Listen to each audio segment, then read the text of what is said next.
एक बड़े शहर में एक घर में 3 भाई रहते थे।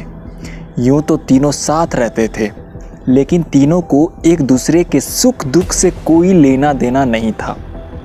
तीनों अपनी ही दुनिया में खोए रहते थे। उन्हें किसी और की परवाह नहीं थी।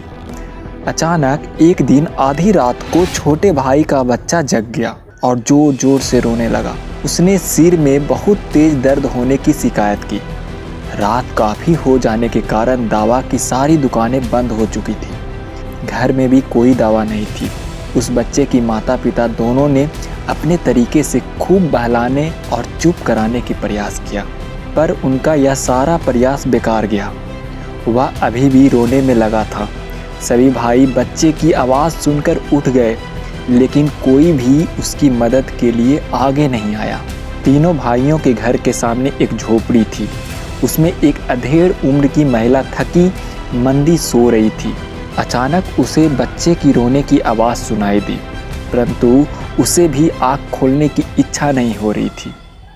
लेकिन उसने सोचा कि अगर बच्चे को दर्द की राहत मिल जाती है तो सभी लोग चैन से सो सकेंगे। उसने तुरंत आलस त्याग कर बच्चे की माँ को आवाज़ लगाई।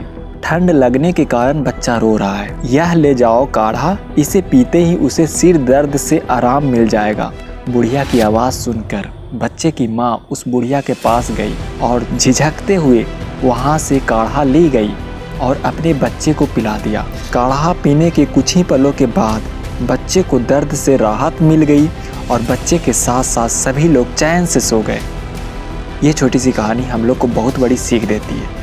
सीख यह देती है कि आलस त्याग कर ही किसी दूसरे को मदद की जा सकती है। यह ज़िंदगी बहुत छोटी है, हमें इसे आलस में नहीं गुजारना चाहिए, बल्कि इस जीवन का सदुपयोग करना चाहिए। साथ ही हमें परोपकार के गुण को भी भूलना नहीं चाहिए। जब कभी भी परोपकार करने का मौका मिले तो हमें खुद से जो हो सके सहायता जरूर करनी चाहिए।